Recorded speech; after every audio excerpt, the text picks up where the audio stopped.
Like many milestones in a baby's life, parents can feel both excited and daunted at the thought of change. So when it comes to weaning, it's certainly no different. And lucky for us, consultant dietitian Sarah Keogh has some helpful advice for a smooth transition. Good morning to you, Sarah. Thanks for joining us today. We mentioned just there that it can be a daunting challenge. But first of all, talk to us about the stage a baby should start on solid or semi-solid food. I mean, would they let us know when they're ready? Or? They will a little. Sometimes, I mean, you can certainly start at 17 weeks if you want to, so you can start off there, but we do recommend that you've started by the time they're 6 months old, so that they're a little bit ready with foods at that.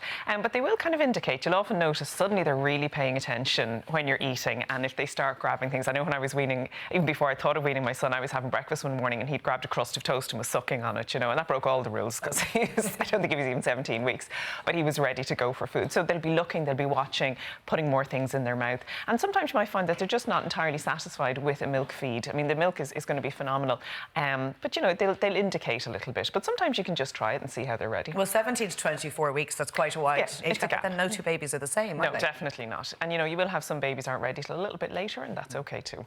And so I suppose we've had the comfort of breast milk, bottle milk for the previous couple of months, and then suddenly we're faced with having to feed these babies. And that is kind of terrifying in a way for new parents, because I suppose number one is that they wouldn't want their children to come to harm or to potentially choke. Well, that's where we would often say, I know we'll talk a lot about baby-led weaning, where you're giving kids pieces of food, and you know, if parents want to start that over 6 months, that's fine. But sometimes what you're really teaching kids to do at that stage is to learn how to take food in a new way. So to be honest, for the first little while, it's less about the nutrition and more about just getting them used to moving that food around their mouth in a new way. So if you want to start with something like a really smooth puree, you know, things like butternut squash have gotten really popular for things like that. That's a nice thing just to start with, because they're not trying to handle brand new textures and things at the same time. Although kids are great, they're really open, and babies are really open to trying new things. It's been a few years since I've done it now, but are the general rules that you might start with perhaps one a day and replacing a bottle with one portion? I mean, it's very general, but I wouldn't even straight off be replacing milk feed, because they're going to take so little. Like if you have a baby that takes 3 or 4 teaspoons on the first day, phenomenal, you know. So it's not about even, as I said, what they eat on the first even couple of weeks. It's just learning how to move that food around is really what you're after. So I wouldn't agonize too much.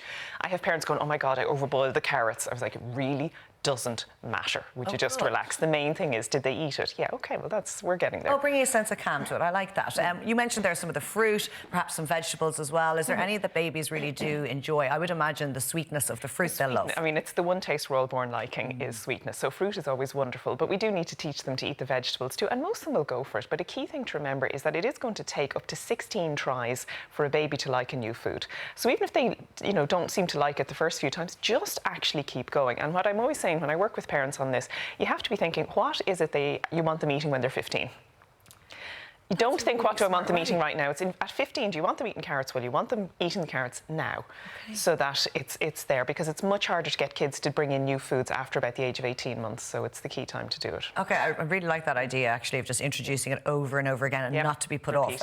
What about dairy? How would you know, first of all, if a baby had an allergy to dairy? I suppose that would have become a problem with the milk. Probably would have known earlier. The thing about allergies is when I do talks on weaning, it's something people are terrified about, but they're very rare. It's very unusual. You'll know fairly quickly. You know, sometimes they might have an immediate reaction and not even just to dairy, but to absolutely anything. You know, eggs would be common, things like that. So it could be to anything, but you'll know quite quickly if they have it. Sometimes they might have a tummy upset, or if they're lactose intolerant or things like that. But the thing is, it's very important to start bringing the calcium in and the vitamin D in for kids once they start to wean, because they will be getting it from milk with that. And then when kids are starting to move away from that, it's time to bring it in other ways. And that's where yogurts, things like petit filou, the no added sugar one is great, because what you're looking at is that you don't want to be giving them huge amounts of sweet foods. We want them, if they're getting sweet, at its natural sugars, like the natural sugar that will be in dairy, or the natural sugar in fruits will come in. Cheese also in little cubes, and they're a little bit bigger, and they're practicing their pincer grip. Things like little cubes of cheese are really, really nice. But babies actually love yogurt, and it's a really good one. And those little yogurts, they're so perfect because you can transport them easily, so you have them in your baby bag, but also it's very smooth in texture. And you spoke about texture before. Babies don't like lumps of food. At the start, they will come to it, but it's nice if they can start a little bit smooth. And then when you want to bring in some more texture, you can mix something like the petit filou with some banana. You know, we've porridge here. You can actually mix it in with things like that, so they're getting their calcium in that way. So if they're drinking a little bit less milk, which they will do as they get going with the food, they need the calcium coming in other places. And vitamin D is always going to be important for babies as well, because they're still going to be growing. A lot of them will still be taking their vitamin D supplement till at least a year, but it's good to get them in the habits of other calcium-rich foods as well. Okay, you mentioned earlier on baby-led weaning. This is something that I wasn't overly familiar with when my little ones were tiny. So can you tell us what it is, first of all? The idea with baby-led weaning is that you wait until the baby is 6 months and that you will put sort of pieces of food maybe out and let the baby choose and eat from that. And it's one of those things, it's one way of doing it. Some parents swear by it, other parents swear at it. It really just depends. And I think what you need is definitely the baby needs to be 6 months so that their gag reflex is nice and strong and they're not at a lower risk of choking. Because if you're starting with lumps, it's there. But research doesn't, in looking at baby-led weaning, what we find is there's no particular difference between whether you start on purees or you do baby-led weaning. And there's also no difference in choking. Okay. So once the baby's ready, but you do have to judge your own baby. Certainly my first guy would have been a little bit older before his gag reflex was fully in. So we really weren't doing lumps at 6 months, it was closer to 7.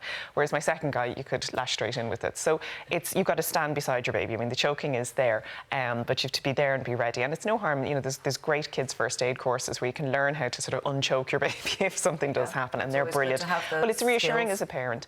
The other thing I'd say a lot to parents is don't panic if your baby gags. Okay. So you know yourself, if you drink something, it goes down the wrong way, you're going to cough and choke and splutter. Babies will do that too, but they're learning to clear their throat. So the key thing is, as long as you can actually hear them coughing, they're getting air in. Okay. The choking is silent, and that's really how you know the difference. They don't make any noise because they can't. Okay. So sometimes if a baby is gagging, kind of let them off. Okay. And let so them they clear. get used to the feeling of the cough and clearing their throat and themselves. Again, they're learning that new thing. And the worst thing you can do, and I see parents do, is they so panic and they stop doing the textures and they go back to the purees, and you have a child coming at the age of 3 and everything is still smooth puree. Okay. So the thing is, as soon as they finish clear their throat, you'll often find they're ready to go again. So you just go ahead, and you can have your heart attack out in the hall later because you will. But you just carry on feeding them and just let that be a normal part of And Sarah, eating. just getting back to the early days of weaning, so when you're, you know, week 1, week 2, week 3, how do you know when they're ready to graduate onto new tastes? Will they get bored and refuse? Oh no, you just keep offering them. You just jump straight in. Okay. Don't be afraid to do a new food every single day. I was reading somewhere and they're saying, oh, you should only do a new one every 3 days. And I said, if you do that, they'll be 60 before they have a stew, you know, like just lash in there. You can start with, I mean, you know, a lot of people like, say, pureed apple or butternut squash or carrots or something as a first food. But, you know, even before 6 months, if you puree up chicken, red meat, fish, they can have all of that. And the protein is fabulous. Ready-to-go pots that we mentioned earlier, if you're pureeing food, you mentioned that it's fine if babies only have 3 or 4 spoons in the early days. Absolutely. So you were just looking at almost like an ice cube size. You know, and those silicone ice cube trays are phenomenal because they pop out easily and you're not standing there whacking a tray with a wooden spoon. So, but that kind of size is what you're looking for. But what you do is, if they're finishing it, then the next time just add a second one and see how they go. The key thing is don't force them to finish anything, because it's a real Irish thing. You have to finish the plate. That's so true. Yeah. But even with babies, because once you start stressing them with what's going in there, the whole thing becomes a problem. So as soon as baby looks like they've lost interest, you just go, that's fine. And you don't need to deliberately reduce the milk. They'll naturally do that. Okay. So you'll find that if, you know, what a good time to do is you know, maybe half an hour before they're due a milk feed, give them the solid food and then let them have their milk feed. And you'll find after a few weeks, they'll just start to drink a little bit less. They might spend a little bit less time on the breast. More full. They will naturally just do it. So you don't need to sort of interfere with that. Just let it just happen. Oh, calming voice of reason. I wish you were living with me all those years ago. Thank you, Sarah. Mine of information there and some great tips as well. Thanks so much for joining us today. Now, coming up next, more cosy styles to take you through the colder months ahead. We're back at the catwalk in just a few minutes.